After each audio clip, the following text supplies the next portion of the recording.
سيئات أعمالنا من يهده الله فلا مضل له ومن يضلله فلا هادي له ونشهد أن لا إله إلا الله وحده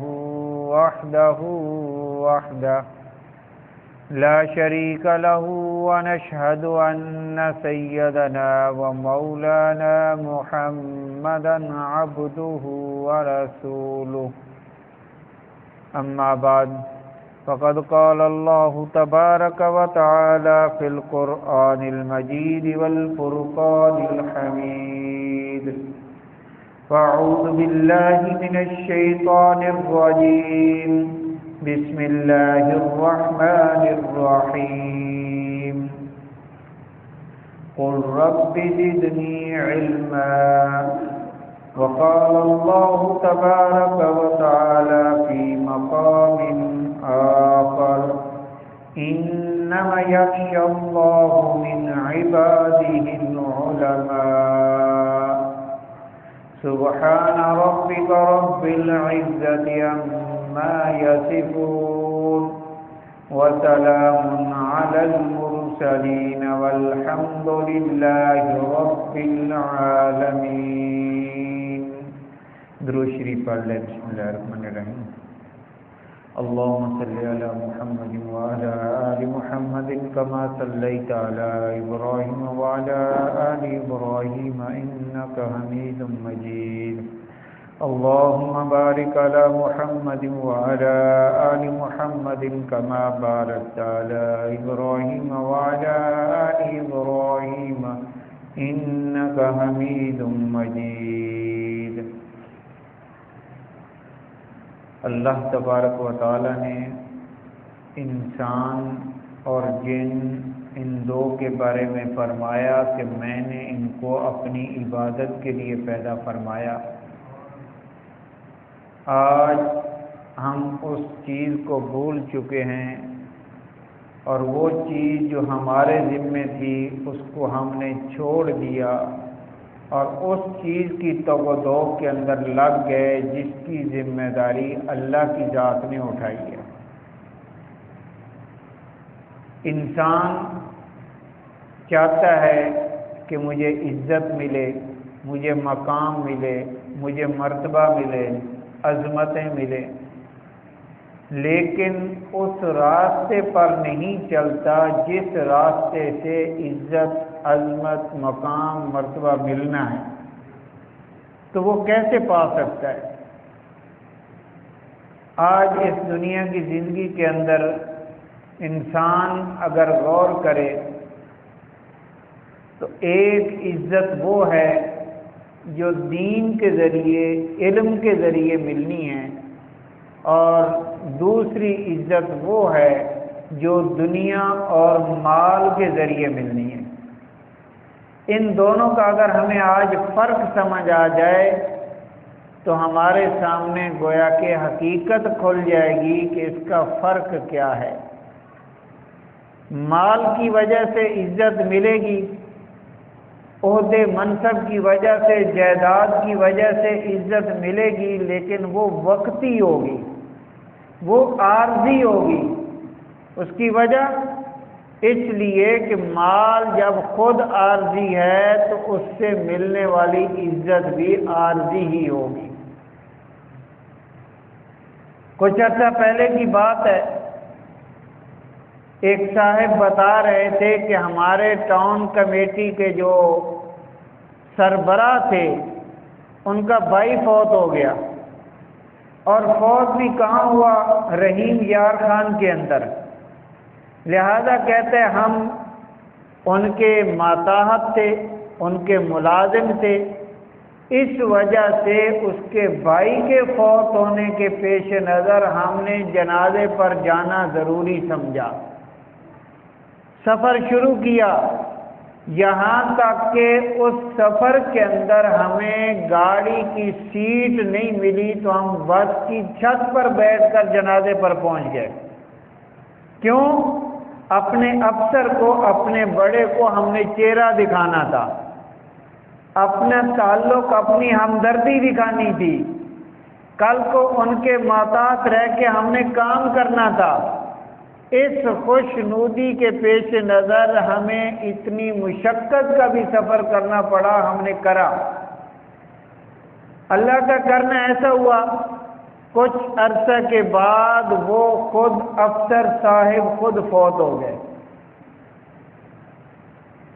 حاضر سروس سے، لیکن اس کے باوجود کہتے ہیں کہ ایک آدمی بھی ان کے جنازے پر نہیں گیا،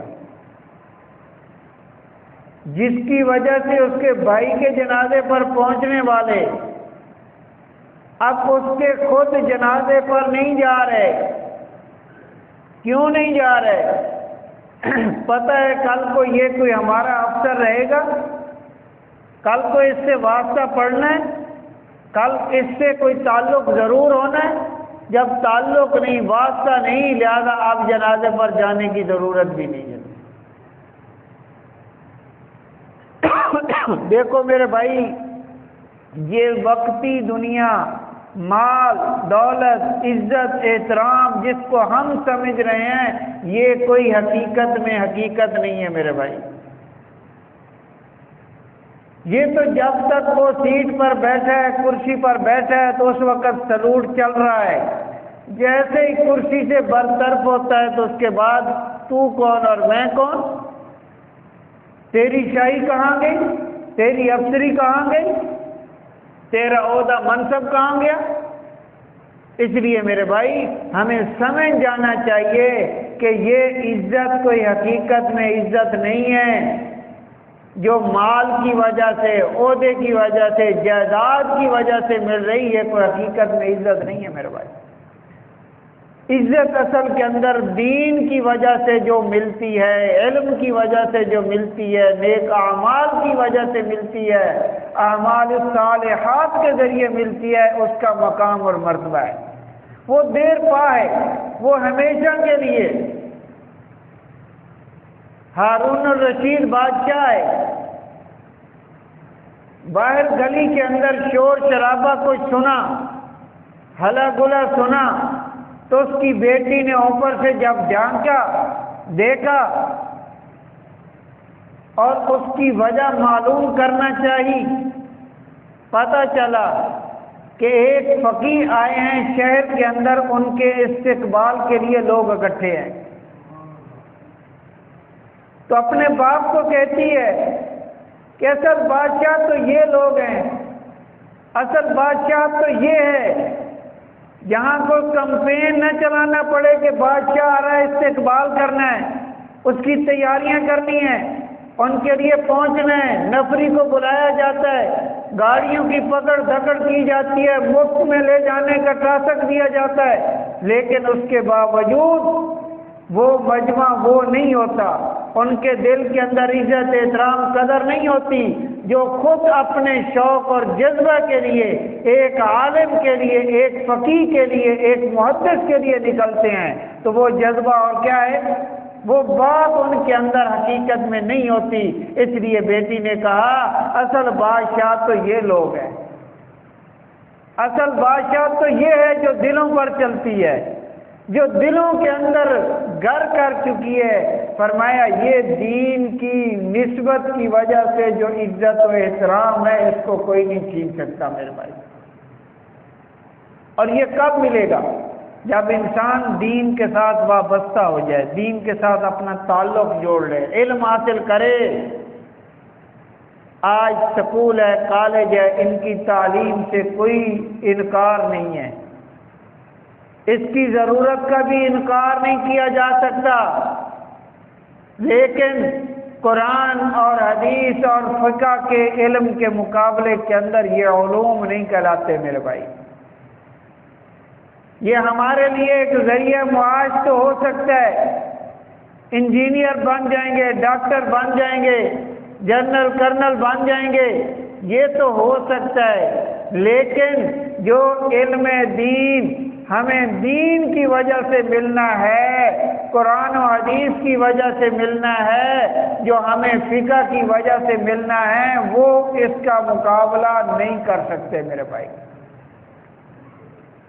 آج یہی حقیقت سمجھنے کی ہے، اسی کی طرف آج ہمیں جانے کی ضرورت ہے کہ علم کس کو کہتے ہیں، علم کیا چیز ہے۔ اب یہ ایک ڈھانچہ ہے، ایک جسم ہے انسان کا، اس انسان کو کہا جاتا ہے کہ یہ دو چیزوں سے مرکب ہے، ایک جسم سے ایک روح سے، یہ دو چیزیں ہیں تو یہ انسان ہے۔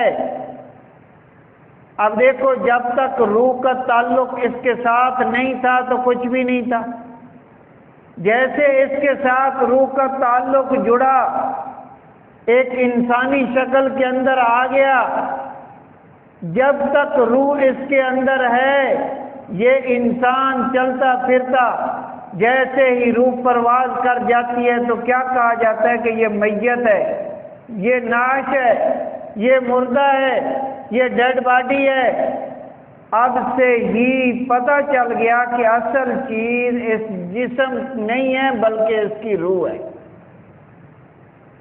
انسان جب دو چیزوں سے مرکب ہوا، ایک جسم سے ایک روح سے، تو پتہ چل گیا کہ یہ جسم اصل چیز نہیں ہے، اصل چیز روح ہے جو اس کے اندر ہے۔ اب جب اصل چیز روح ہوئی تو فرمایا دونوں کی غذا الگ الگ ہے۔ جسم کی غذا وہ مال کے ذریعے، جسم اس کا تعلق مال کے ساتھ ہے، اس کی وضع قطع، اس کی ضروریات، اس کے معاملات جو بھی ہیں ہم ان کو پورا کرتے ہیں تو مال کے ذریعے کرتے ہیں، کھانے پینے کی شکل میں کرتے ہیں، اس کی زیب و زینت کی شکل میں کرتے ہیں، کپڑوں کی شکل میں کرتے ہیں، یہ سارے معاملات اس کے اوپر اس کا تعلق مال کے ساتھ ہے میرے بھائی۔ اور روح کی غذا فرمایا وہ نیک اعمال ہیں، علم ہے کہ علم کے ذریعے جو نیک اعمال ہوں گے وہ روح کی غذا ہے، اصل چیز وہ روح، اور روح کی غذا بھی فرمایا کہ وہ علم ہے، نیک اعمال ہے۔ آج ہم ان نیک اعمال کو چھوڑ کر، اعمال صالحات کو چھوڑ کر، علم کو چھوڑ کر ایسے راستوں پر چل پڑے ہیں جو ہمارے لیے کیا ہے، گمراہی کا ذریعہ بن جاتے ہیں، بھٹکنے کا ذریعہ بن جاتے ہیں۔ اس لیے میرے بھائی جب روح اصل چیز ہے اور اس کی غذا وہ علم ہے، لہذا اس علم دین کو جب ہم حاصل کریں گے تو اس روح سے جو ہمیں فوائد حاصل ہوں گے وہ نماز کی شکل میں مسجد میں آئے گا، تعلیم حاصل کرنے کی شکل میں مدرسے میں جائے گا، دین کی بات سننے سنانے کے لیے کسی پروگرام میں شریک ہوگا، کسی اللہ والے کے ہاتھ میں ہاتھ دے کے اپنی اصلاح کروائے گا۔ تو دینداری کے راستے پر چلنے کے لیے فرمایا اگر روح کو اس کی غذا علم کی شکل میں دیں گے تو وہ اس کو صحیح راستے پر چلائے گی، پڑوسی اس سے خوش ہوگا، رشتہ دار اس سے خوش ہوگا، لین دین کرنے والے اس سے خوش ہوں گے، اگر افسر ہے تو اس کے ماتحت اس سے خوش ہوں گے، اس لیے کہ اس کے اندر علم دین ہے، دین کی تڑپ اور طلب اس کے اندر ہے، جس کے نتیجے کے اندر اس سے غلط کام نہیں ہو سکتا، رشوت نہیں رہے گی، کرپشن نہیں رہے گی، ملاوٹ نہیں رہے گی، نفرتیں بغض اناد نہیں رہے گا، تو یہ معاشرہ ہمارے لیے امن کا گہوارہ بن جائے گا۔ یہ اسی شکل کے اندر ہے کہ جب روح کو غذا اگر علم کی شکل میں مل رہی ہے، اور اگر خدا نہ خواستہ روح کو غذا علم کی شکل میں نہیں مل رہی، علم کے مقابلے میں جہالت ہے، اندھیرا ہے، اس لیے کہا گیا قرآن پاک کے اندر بھی کہ علم کیا ہے، یہ نور ہے، اور اس کے مقابلے میں فرمایا ظلمت ہے، اندھیرا ہے۔ علم کو کس سے تشبیہ دی؟ زندہ سے، اور جس کے پاس علم نہیں فرمایا وہ مردہ کی طرح ہے۔ علم کو تشبیہ دن کے ساتھ دی جا رہی، رات کے ساتھ تشبیہ ظلمت کو دی جا رہی۔ اب کتنی تشبیہات قرآن پاک کے اندر ذکر کی گئی ہیں تو ان کے اندر بھی بتایا جا رہا ہے کہ علم ایک نور ہے، اس نور کی طرف جانا پڑے گا جس سے ہمیں روشنی ملے گی، اس روشنی سے ہم فائدہ اٹھائیں گے تو ہماری دنیا بھی کامیاب ہوگی، ہماری آخرت کے اندر بھی کامیابی ملے گی۔ آج اس چیز کے سمجھنے کی ضرورت ہے، اس چیز کی طرف جانے کی ضرورت ہے۔ تو سب سے پہلی چیز فرمایا کہ وہ علم ہے۔ دوسرا پہلو اس کے اندر عمل کا آتا ہے کہ علم کے مطابق عمل ہو۔ تیسرا فرمایا اخلاص۔ یہ تین چیزیں جس کو نصیب ہو جائیں، اس قوت کا کوئی چیز بھی دنیا کے اندر بھی مقابلہ نہیں کر سکتی۔ آج ہماری کوشش ہوتی ہے کہ ہمیں یہ مقام، یہ مرتبہ، یہ منصب، یہ چیزیں مل جائیں، لیکن اس کے لیے شرط کیا ہے کہ ہمیں علم دین کی طرف آنا پڑے گا، اپنے سیدھے سمت پر آنا پڑے گا، جس کے ذریعے ہمیں یہ کامیابی اور کامرانی مل سکتی ہے۔ اب دیکھو، اللہ کے نبی صلی اللہ علیہ وسلم اپنے زمانے کے اندر اپنے وقت کے امام الانبیاء نبی تھے، خاتم المرسلین، نبی کے مقابلے کے اندر کسی کا کوئی علم ان سے زیادہ نہیں ہو سکتا۔ تو آقا علیہ السلام سب سے زیادہ علم کے اندر مقام مرتبہ رکھنے والے، اللہ کے بعد مقام اور مرتبہ ہے تو اللہ کے نبی صلی اللہ علیہ وسلم کا ہے، تمام انبیاء علیہ السلام سے بڑھ کر۔ لیکن قرآن پاک کے اندر کیا آتا ہے؟ قل رب زدنی علما، کہ آپ کہہ دیجئے اے اللہ میرے علم میں زیادتی کر، میرے علم میں اضافہ فرما۔ اتنا علم ہونے کے باوجود پھر بھی کیا فرمایا؟ رب زدنی علما، یا اللہ میرے علم میں اضافہ فرما۔ اب اگر اللہ کے نبی صلی اللہ علیہ وسلم جو اللہ سے لیتے ہیں، کسی کے شاگرد نہیں ہوتے دنیا میں، کسی سے سیکھتے نہیں ہیں، اللہ کی ذات ان کو عطا کرتی ہے، اور وہ فرما رہے ہیں کہ میرے علم میں یا اللہ اضافہ فرما۔ آج ہم دو چار کتابیں پڑھ لیتے ہیں، ہم سمجھتے ہیں کہ پتہ نہیں کیا کچھ بن گئے، کتنا علم ہمیں مل گیا، کتنا مقام مرتبہ ہمیں مل گیا۔ نہیں میرے بھائی، اس لیے کہا جاتا ہے علم کو حاصل کرو ماں کی گود سے لے کر قبر کی لاحد تک۔ اس کے اندر کوئی عمر کی شرط نہیں کہ یہ صرف بچے پڑھیں گے، نوجوان پڑھیں گے، بڑھاپے کے اندر نہیں میرے بھائی۔ علم کا حصول، علم حاصل کرنا، یہ ہر عمر کے لمحے کے اندر جہاں پہنچا ہوا ہے اس کے لیے ضروری ہے، حاصل کرنا چاہیے۔ اب دیکھو ہم یہاں بیٹھے، اگر خدا نخواستہ باہر کوئی آواز آتی ہے، اچانک کوئی ایسا معاملہ آتا ہے، اب ہمارے سب کے کان کھڑے ہوں گے، ہم سوچیں گے پتہ نہیں کیا ہوا، کیا بنا۔ جو جا سکتا ہے وہ جا کر دیکھے گا، جو نہیں جا سکتا اپنی معذوری کی وجہ سے، کسی مجبوری کی وجہ سے، تو اس کے ذہن میں یہ ضرور آئے گا کہ ہوا کیا ہے، پتہ نہیں مسئلہ کیا بنا۔ جب کوئی آئے گا اس سے پوچھے گا کیا ہوا، کیا مسئلہ، خیر تو ہے۔ اب یہ تڑپ اور یہ طلب، یہ کیا ہے؟ یہ علم، یعنی وہ معلوم کرنا چاہتا ہے۔ تو علم کی تڑپ اور طلب اللہ کی ذات نے بچپن سے لے کر بڑھاپے مرنے دم تک ہر انسان کو عطا کی ہوئی ہے۔ ہاں اگر وہ صحیح راستے پر ہو، صحیح راستے پر چلے گا، اگر صحیح درست سمت پر نہیں چل رہا، غلط سمت پر معلومات کر رہا ہے، تو وہ علم نہیں کہلائے گا، معلومات ہی کہلائیں گے۔ آج دیکھو مدارس کی شکل میں بچوں کے لیے درسگاہیں موجود ہیں، علم دین حاصل کرنے کا ذریعہ موجود ہے۔ اگر کوئی بڑی عمر کا ہو گیا تو اس کے لیے تبلیغ کی شکل میں دیکھو ایک ادارہ موجود ہے، چلتا پھرتا ادارہ ہے، دین سیکھو بھی سکھاؤ بھی۔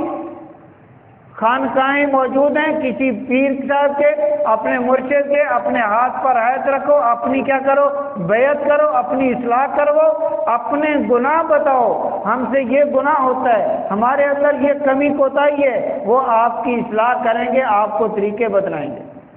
تو عمر کے جس لمحے کے اندر بھی انسان ہو وہ علم حاصل کر سکتا ہے، اس کے لیے کوئی رکاوٹ نہیں ہے۔ حضرت مولانا علی شیر حیدری رحمۃ اللہ علیہ کے بارے میں کیا ہوتا ہے کہ انہوں نے حفظ قرآن، جب جیل کے اندر گئے وہاں بیٹھ کے حافظ قرآن بن گئے، سفید بال ہے، یہ اندر کی تڑپ ہے، اندر کی طلب ہے۔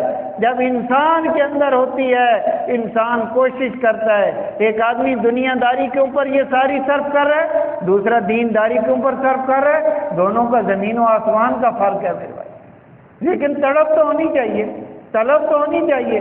اللہ نے آپ کے اندر تڑپ اور طلب رکھی تھی، آج اپنے گھر کے اندر جمعہ کے لیے بلا لیا، اول وقت میں بلا لیا، پہلی فرصت میں بلا لیا۔ ہم سے کتنے کھاتے پیتے اچھے ہوں گے، رہائشیں ان کی اچھی ہوں گی، مال دولت اچھا ہوگا، صحت شکل و شباہت اچھی ہوگی، لیکن افسوس افسوس کہ اللہ کے گھر کے اندر آنے کی توفیق نہیں ملی۔ اس کے اندر ہمارا کوئی کمال نہیں، یہ اس ذات نے جو ہمیں علم دیا، تڑپ دی، سوچ دی، آج اپنے گھر کے اندر بلا لیا۔ یہی علم کی تڑپ اور طلب انسان کے اندر ہونی چاہیے۔ جب یہ دین کی تڑپ اور طلب آئے گی، اس کی وجہ سے پھر انسان کے اوپر کامیابی اور کامرانی آتی ہے، اس کے اوپر راستے کھلتے ہیں، اس کے لیے راستے آسان ہوتے ہیں۔ اس لیے میرے بھائی علم کا حاصل کرنا یہ ہمارے لیے انتہائی ضروری ہے۔ ایک جگہ میں پڑھ رہا تھا کہ ایک مدرسے کا طالب علم بگوڑا بن گیا، وہاں سے نکل کر کہیں جنگل میں چلا گیا، آگے پہاڑ کے اندر دیکھا تو ایک آدمی عبادت کر رہا ہے، اس کی آنکھوں کے اوپر اس نے آٹا لگایا ہوا ہے۔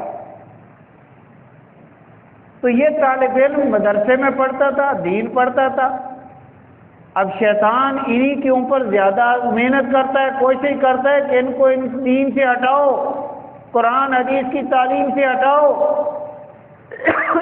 جب وہ بزرگوں سے پوچھا کہ بابا جی یہ آپ نے کیا کیا ہوا، کہتے ہیں جی آنکھوں سے غلطی ہوئی ہے، آنکھوں سے بد نظری ہوئی ہے، میں اس لیے ان کو سزا دے رہا ہوں، آٹے کا لیپ ان کے اوپر کر دیا ہے تاکہ ان کو سزا دی جائے۔ ان سے کیوں غلطی ہوئی؟ وہ طالب علم کہتا تھا کہ آپ تو ان کو سزا دے رہے ہیں، لیکن جب آپ کا وضو نہیں ہوگا تو نوافل کہاں گئے؟ آپ کا قرآن پڑھنا کہاں گیا؟ تلاوت کہاں گئی؟ ذکر و اذکار کہاں گیا؟ یہ چیزیں عورتوں کو کیا کہا جاتا ہے کہ وہ آٹا گوندو تو اس کے بعد ناخنوں کو اچھی طرح صاف کر لو، وگرنہ آٹا جم جائے گا، خشک ہو جائے گا، تہ بن جائے گی، تو جتنی تہ بن گئی وہاں وضو کرتے ہوئے پانی نہیں پہنچے گا، جب پانی نہیں پہنچے گا تو وضو نہیں ہوگا۔ تو جب آنکھوں کے اوپر آٹا لگا ہوا خشک ہو گیا، آنکھوں کو تو سزا مل رہی ہے، لیکن وضو نہیں ہوگا، غسل نہیں ہوگا، تو باقی عبادات کیسے ہوں گی؟ اب علم کے بغیر یہ حال ہوتا ہے، علم کے بغیر یہ کیفیت ہوتی ہے انسان کی۔ اس لیے کہا جاتا ہے کہ جتنی عبادت کرو وہ سنت کے مطابق کرو، وہ سیکھ کر کرو، اعمال کو اپنے درست کرو، وگرنہ کیا ہوگا؟ وہ ایک نوجوان مولوی صاحب کہتے ہیں میں اور ایک بزرگ بابا جی ہم گئے عمرہ کرنے کے لیے، طواف کرنے کے لیے، تو میں طواف کر کے ابھی کمرے میں پہنچا ہوں تو وہ بزرگ مجھ سے پہلے آئے ہوئے تھے، جیسے آدمی فریش ہو کے بیٹھا ہے۔ تو میں نے پوچھا بزرگوں آپ نے طواف کر لیا؟ کہتے ہاں کر لیا۔ میں نے کہا اتنے جلدی؟ کہتے جی 4 گیڑے دیتے دے آ گیا۔ اب اس کے لیے وہ گیڑے ہیں، اس کے لیے وہ طواف جس کو 7 چکر کاٹنے تھے، اس کو کیا پتا 7 کرنے ہیں یا 2 کرنے ہیں یا 3 کرنے ہیں؟ وہ تو سمجھتا ہے لوگ چل رہے ہیں، گھوم رہے ہیں، یہی چیز کافی ہے۔ کتنی مقدار میں کرنی، کیسے کرنی، کہاں سے شروع کرنی، کہاں ختم کرنی، استلام کرنا، یہ ساری چیزیں دیکھو میرے بھائی، اتنا خرچہ بھی کیا، اتنا کچھ کرنے کے باوجود جیسے گئے ویسے آ گئے، یا الٹا گناہ سر لے کے آ گئے۔ اس لیے فرمایا کہ علم کے بغیر اگر عبادت ہوگی تو وہ ہمارے لیے کہیں وبال نہ بن جائے۔ جیسے فضائل اعمال کے اندر ایک حدیث مبارک ہے کہ بعض لوگوں کی نماز ان کے سر سے بھی اوپر نہیں جاتی، بعض لوگوں کی کچھ اوپر جاتی ہے تو پرانے کپڑے کی طرح لپیٹ کے اس کے منہ پر مار دی جاتی ہے کہ ایسی نماز ہمیں نہیں چاہیے، جو خلاف سنت ہو، جو اپنی مرضی کے مطابق ہو، جس کو ہم نے سیکھ کر نہیں کیا۔ آج ہم اگر دکان بنانا چاہتے ہیں کپڑے کی، جوتے کی، کسی چیز کی، تو ہم کیا کرتے ہیں؟ پہلے کہتے ہیں بچے کو کہ پہلے وہاں سیکھو، وہاں وقت لگاؤ، وہاں سے تجربات حاصل کرو، وہاں سے اس کے گر حاصل کرو کہ یہ کاروبار کیسے ہوتا ہے، تمہیں سوجھ بوجھ آئے۔ اب دنیا کے نقصان سے بچنے کے لیے ہم اس کو سال لگوا رہے ہیں، 2 سال لگوا رہے ہیں تاکہ وہ سیکھ جائے، کہیں نقصان نہ کر بیٹھے۔ اور دین کے معاملے کے اندر اتنے ہم کمزور کہ جیسے کیسے ہوتا ہے بس ٹھیک ہے، نہیں میرے بھائی۔ اس لیے دین کو سیکھنا یہ انتہائی ضروری ہے۔ سیکھ کر جو آپ کریں گے انشاءاللہ اس کے اندر لذت آئے گی، چاشنی آئے گی، وہ سنت کے مطابق ہوگی، اللہ کا قرب نصیب ہوگا، اللہ کی ذات اس کے ذریعے راضی ہو جائیں گے۔ اس لیے فرمایا سب سے پہلی چیز علم ہے، دوسری چیز عمل۔ علم کے بغیر اگر کیا ہو، علم ہو اور عمل نہ ہو، فرمایا اس کا کوئی فائدہ نہیں ہے۔ جیسے ایک چراغ ہے، چراغ کے اندر کیا ہے؟ سارا کچھ موجود ہے، ایندھن بھی موجود ہے، اگر اس کو جلائیں گے تو وہ ہمیں روشنی دے گا، ہم اس سے فائدہ حاصل کر سکیں گے۔ اگر چراغ کو جلائے بغیر ہم فائدہ حاصل نہیں کر سکتے تو جو علم ہمارے اندر موجود ہے وہ معلومات تو کہلا سکتی ہیں، لیکن اس کو ہم عملی شکل میں لائے بغیر فائدہ مند نہیں کہہ سکتے میرے بھائی۔ اس کا کیا فائدہ؟ ہاں، بات مباحثہ کرنے کے لیے تو ہم کیا ہوتے ہیں؟ تیار ہوتے ہیں، تھوڑی سی بات کوئی بتا کے دیکھے، تھوڑا سا کوئی مسئلہ چھیڑ کے دیکھے، پتہ نہیں کتنی چیزیں ہم ذکر کر دیں گے، چاہے پتہ ہے یا نہیں ہے۔ جیسے کہا جاتا ہے نا کہ پاکستان کے اندر ایک ڈاکٹری کا شعبہ اور ایک مفتی کا شعبہ، یہ دونوں عام ہیں۔ ہر آدمی فتویٰ بھی فوراً دے دے گا، ہر آدمی جو مریض بتائے گا، اپنی مرض بتائے گا تو اس کا نسخہ بھی کوئی نہ کوئی بتا دیں گے، کوئی نہ کوئی اس کا حل بھی بتا دیں گے۔ حالانکہ اس کا کیا ہے؟ نقصان ہے میرے بھائی۔ فتویٰ دینا یہ کوئی معمولی کام ہے؟ ایک عالم دین فتویٰ نہیں دیتا، ہاں مفتی ہے، اس کا کورس کیا ہوا ہے، اس کے اندر صلاحیت ہے تو وہ دیتا ہے۔ ہم کون ہوتے اتنے جلدی سے بات کر دیں؟ ایک ڈاکٹر کتنی تگ و دو کے بعد جا کے ڈاکٹری کی سند حاصل کرتا ہے، اور ہم بیٹھے بیٹھے اگلے کو مشورہ دے دیتے ہیں؟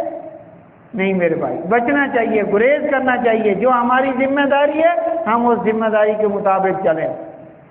تو علم کے بعد عمل ضروری ہے، یہ انتہائی ضروری ہے۔ اس کے بغیر ہمارا وہ جیسے وہ آتا ہے، بزرگ فرماتے ہیں کہ جب کیا ہوتا ہے انسان کو علم آتا ہے اس کے لیے ایک دروازہ کھلتا ہے عمل والا۔ اگر وہ عمل والا دروازہ اس سے گزرتا ہے، عمل کر لیتا ہے تو وہ اس کا علم محفوظ ہو جاتا ہے، وگرنہ وہ اس کے لیے دروازہ بند ہو جاتا ہے اور وہ علم بھی اس کا منجمد ہو جاتا ہے۔ قرآن پاک کے اندر کیا کہا گیا کہ وہ عالم جو عمل سے خالی ہے، عمل نہیں کرتا، اس علم کے مطابق اس کا عمل نہیں ہے، اس کو کس سے تشبیہ دی گئی ہے؟ کمثل الحمار، فرمایا گدھے کے ساتھ اس کو تشبیہ ہے۔ گدھے کے اوپر کتابیں اگر لاد دو گے، بوجھ لاد دو گے، وہ اٹھائے گا، اس کا کام ہے، لیکن اس کو یہ نہیں پتا کہ میرے اوپر کتابیں لدی ہوئی ہیں یا میرے اوپر کوئی اور مٹیریل لدا ہوا ہے، وہ تو بوجھ سمجھ کے اٹھا سکتا ہے، چاہے وہ کتابوں کا کیوں نہ ہو، اس کو اس سے فائدہ علم کے حساب سے نہیں ہو سکتا۔ تو اگر میرے بھائی ہمارے پاس علم ہے اور اس کے مطابق ہمارا عمل نہیں ہے تو وہ بھی ہمارے لیے وبال بن سکتا ہے۔ قیامت والے دن 5 سوال ہوں گے، ہر آدمی سے ہوں گے، پاؤں ہلانے سے پہلے ان کا جواب دینا ہوگا۔ ان میں سے ایک سوال یہ ہوگا ہر آدمی سے، کیا تو نے اپنے علم کے مطابق عمل کیا؟ حافظ ہے، قاری ہے، امام مسجد ہے، امام عالم ہے، فقیہ ہے، محدث ہے، عام آدمی ہے، ہر آدمی سے اس کے علم کے بارے میں سوال ہوگا، کیا تو نے اپنے علم کے مطابق عمل کیا کہ نہیں کیا؟ اب اس کا جواب دینا ضروری ہوگا۔ اگر علم کے مطابق ہمارا عمل نہیں ہوگا تو سمجھو پکڑ ہماری یقینی ہو گئی۔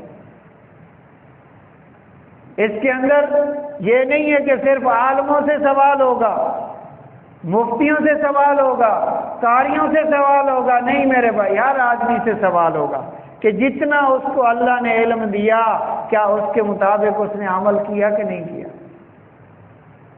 اس لیے ہمارے لیے علم حاصل کرنے کے بعد دوسری چیز عمل ضروری ہے۔ تیسری چیز فرمایا اخلاص۔ جب یہ تین دولتیں کسی کو نصیب ہو جائے نا، اس طاقت کا کوئی بھی مقابلہ نہیں کر سکتا۔ آج ہر آدمی چاہتا ہے یہ چیز مجھے مل جائے۔ حضرت صدیق اکبر رضی اللہ تعالیٰ عنہ کو دیکھو، حضرت عمر رضی اللہ تعالیٰ عنہ ایک رجسٹر دیکھتے ہیں جس کے اندر یہ اندراج ہوتا ہے کہ جو مستحق لوگ ہیں، غریب لوگ ہیں، جو ضرورت مند لوگ ہیں، جن کو خدمت کی ضرورت ہے، ان کے نام لکھے ہوتے ہیں۔ آگے جو ان کی خدمت کر رہا ہے اس کا نام لکھا ہوا۔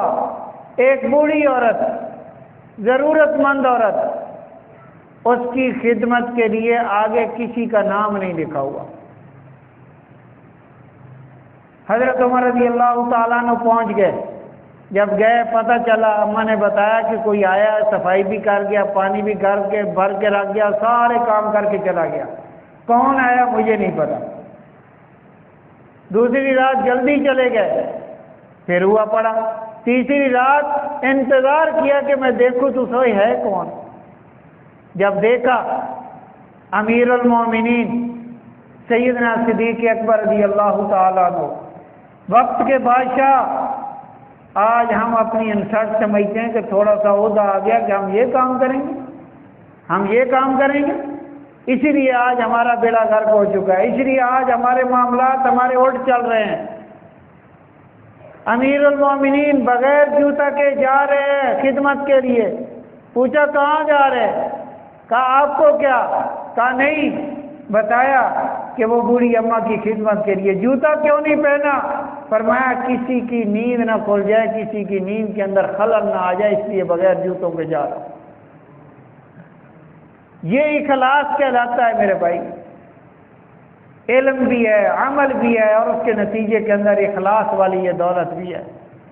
حضرت علی المرتضیٰ رضی اللہ تعالیٰ عنہ کافر کی گردن پر، سینے پر بیٹھے اور گردن پر کیا کرنا چاہتے ہیں؟ تلوار چلانا چاہتے ہیں۔ اس ظالم نے کیا کیا؟ آپ کے چہرے مبارک پر تھوک دیا۔ آج ہم جیسا کوئی ہوتا تو جو منٹ لگنے تھے سیکنڈوں میں کام کر دیتے، لیکن حضرت علی رضی اللہ تعالیٰ چھوڑ کے کھڑے ہو جاتے ہیں۔ اب وہ نیچے پڑا کافر بھی پریشان ہو گیا کہ یہ کیا ہوا؟ پوچھا گیا حضرت یہ کیا؟ فرمایا کہ پہلے میں اس کو قتل کر رہا تھا اللہ کا حکم سمجھ کے، لیکن جب اس نے تھوکا میرے چہرے پر میرا ذاتی غصہ بھی آ گیا، لہذا میں ذاتی غصے کی وجہ سے اپنی ذات کی خاطر کسی کو قتل کروں، یہ نہیں ہو سکتا۔ یہ ہوتا ہے اخلاص میرے بھائی۔ کیسے موقع سے کیسے اٹھ کے کھڑے ہو جاتے ہیں اور حقیقت ہمیں سمجھا دیتے ہیں۔ حضرت عثمان غنی رضی اللہ تعالیٰ عنہ صلح حدیبیہ کے موقع پر جب مذاکرات کے لیے گئے، اب انہوں نے سرداروں کے ساتھ ملاقات ہونی تھی اور ان کا رواج تھا کہ اپنی چادریں لٹکاتے تھے پیچھے، جتنی بڑا سردار اتنی پیچھے چادر لٹک رہی ہے، صفائی ہو رہی ہے، سارے معاملات چل رہے ہیں، لیکن اس سے ان کو غرض نہیں۔ وہ اپنی کیا سمجھتے ہیں کہ یہ ہماری عزت ہے۔ حضرت عثمان رضی اللہ تعالیٰ نصف پنڈلی تک اپنی کیا ہے چادر کی ہوئی ہے۔ ساتھ والوں نے کہا مذاکرات کرنے ہیں، بات چیت کرنی ہے، اس کو نیچے کر لیں۔ فرمایا کہ مذاکرات کرے نہ کرے، آقا علیہ السلام کی سنت کو نہیں چھوڑ سکتا۔ آج عورتوں کے ٹخنے ننگر نظر آتے ہیں اور مردوں کے ٹخنے چھپے ہوئے ہیں۔ آج جب مسجد میں داخل ہوتے ہیں ہم اپنی شلوار کو اونچا کر لیتے ہیں، ہم سمجھتے ہیں کہ اس کا تعلق صرف نماز کے ساتھ ہے۔ نہیں میرے بھائی، آقا علیہ السلام نے فرمایا یہ جتنے ٹخنے چھپے ہوں گے اتنا حصہ جہنم میں جائے گا، جہنم میں جلے گا۔ اس کا تعلق صرف نماز کے ساتھ نہیں، 24 گھنٹے کے ساتھ تعلق ہے میرے بھائی۔ تو یہ اخلاص ہے۔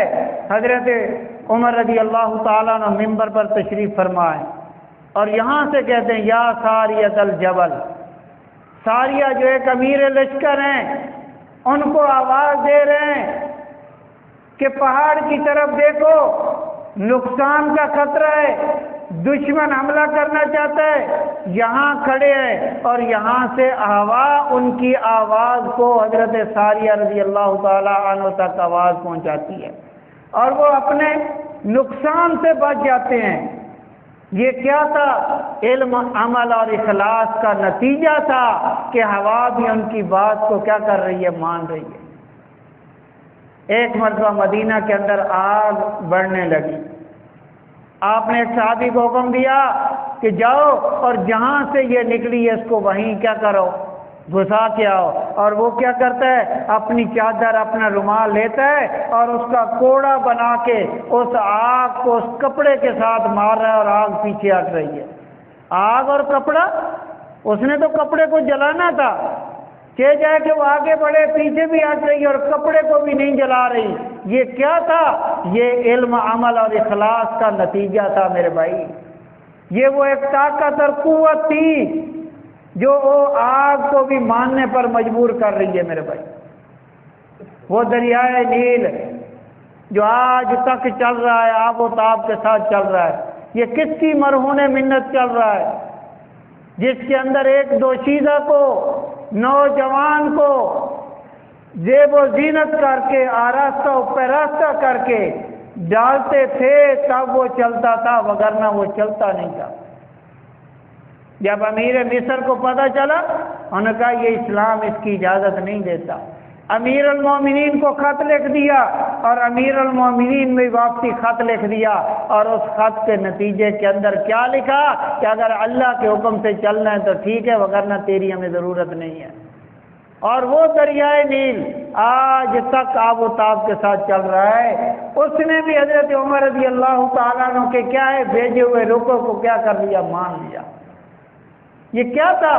یہ علم و عمل اخلاص کا نتیجہ تھا میرے بھائی۔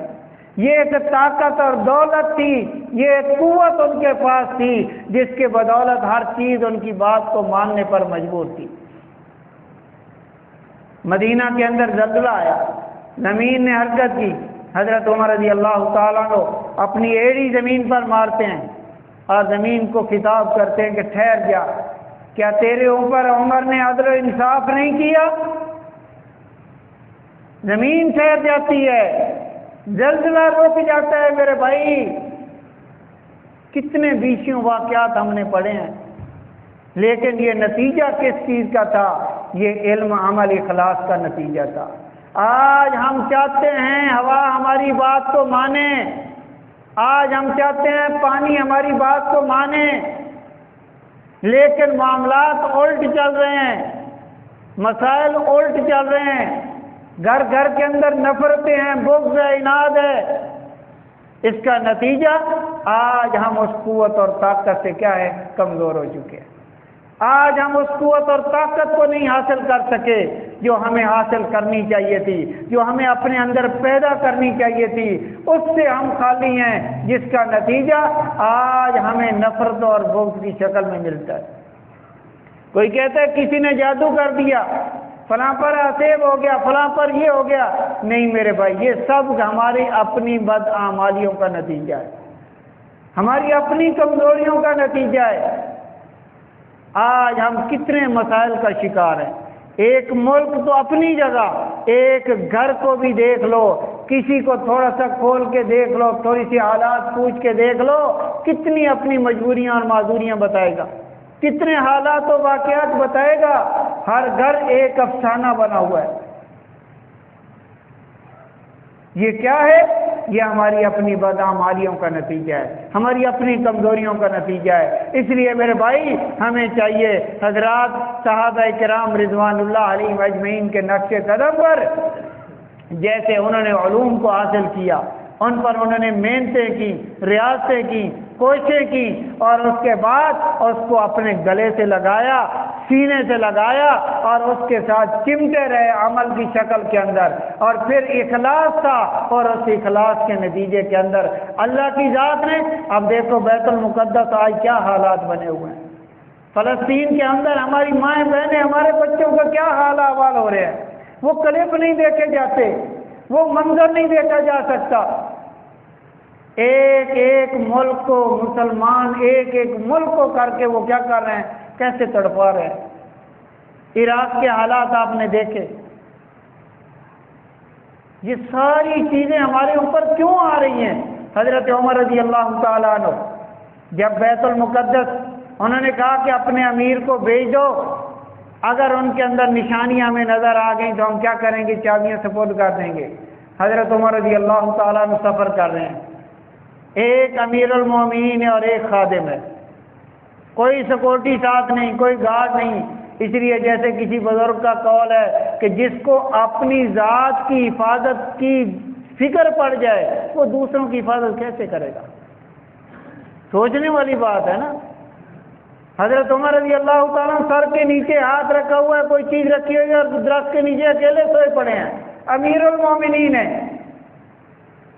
حضرت عمر رضی اللہ سفر کر رہے ہیں، جب بیت المقدس کے قریب پہنچے تو وہاں سفر کے اندر چلنے کی باری حضرت عمر رضی اللہ تعالیٰ عنہ کی ہے، مہار پکڑی ہوئی ہے اور سواری کے اوپر خادم بیٹھا ہے، غلام بیٹھا ہے، کرتے کے اوپر پیبند لگے ہوئے ہیں۔ جب بیت المقدس پہنچے انہوں نے منظر دیکھا، ایسا روب طاری ہوا کہ انہوں نے اسی وقت چابیاں سپرد کر دی۔ میرے بھائی، اس طاقت کو ہمیں تسلیم کرنا پڑے گا، اس طاقت کو ہمیں حاصل کرنا پڑے گا، اس راستے پر چلنا پڑے گا، پھر ہماری کرپشن سے بھی، رشوت سے بھی، ملاوٹ سے بھی کتنے مسائل ہمارے اوپر ہیں۔ یہ ملکی حالات، معاملات ہیں، عالمی حالات چل رہے ہیں، سب کے اندر مسلمان کو دبایا جا رہا ہے۔ ان سے اگر بچنے کا ذریعہ ہے تو ہمارے پاس یہی طاقت ہے، علم و عمل اخلاص والی۔ اللہ کی ذات ہمیں بھی عطا فرمائے۔ وآخر دعوانا ان الحمدللہ۔